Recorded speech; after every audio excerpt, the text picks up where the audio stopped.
Պատասխանում ենք մոբիլ ավտոսերվիսին հաճախ տրվող հարցերին։ Խորհուրդ եք տալիս փոխարինել ֆրիոն գազը 1234-ից 134-ի։ Այո, միանշանակ խորհուրդ եմ տալիս փոխարինել, բայց փոխարինելուց առաջ պետք է համակարգը, ընդհանուր կոնդիցիոների համակարգը ընդհանուր լվացվի, 0-ից լսվի 134 գազին համապատասխան յուղ եւ նոր լիցքավորվի 134 գազով։ Երբ է անհրաժեշտ դիմել վիբրոստենդով ընթացամասերի ստուգման։ Վիբրոստենդով ընթացամասերի ստուգմանը հիմնականում դիմում են այն ժամանակ, երբ որ սովորական ավտոսպասարկման կետերում չեն կարողանում գտնել մեքենայի ձայները, ընթացամասերից եկող ձայները, բայց այս ժամանակը խնայելու եւ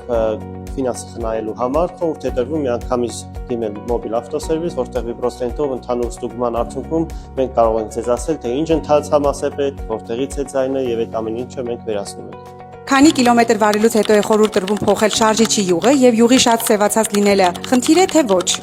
Երևանի պայմաններում քշելու ժամանակ մենք խորհուրդ ենք տալիս մաքսիմում քշելի մեքենան 7000-ից 8000 կիլոմետր, քանի որ խցանումները շատ են եւ դրա հետ հաշվի առնելով մեքենայի շարժիչի մոտոժամ աշխատանքը, այսինքն որ խցանման մեջ կանգնածես կիլոմետր չի պտտվում, բայց մեքենան միևնույն է աշխատում է շարժիչը, դրա ժամանակ 7000-ից 8000 մաքսիմում կիլոմետր մեկ պետքա փոխի շարժիչի յուղը։ Իսկ ինչը վերաբերում է շարժիչի յուղի սևանալուն, շարժիչի յուղի սևանալը դա շատ նորմալ է, քանի որ իր մեջ կա հավելանյութեր, որի արդյունքում ինքը սևանում է, այսինքն ինքը իրագործանում է, շարժիչը մաքուր է պահում եւ չի թողում որպեսի շարժիչի մեջից ստրուշկաները կեղտը մնա հենց շարժիչի պատերին կպած։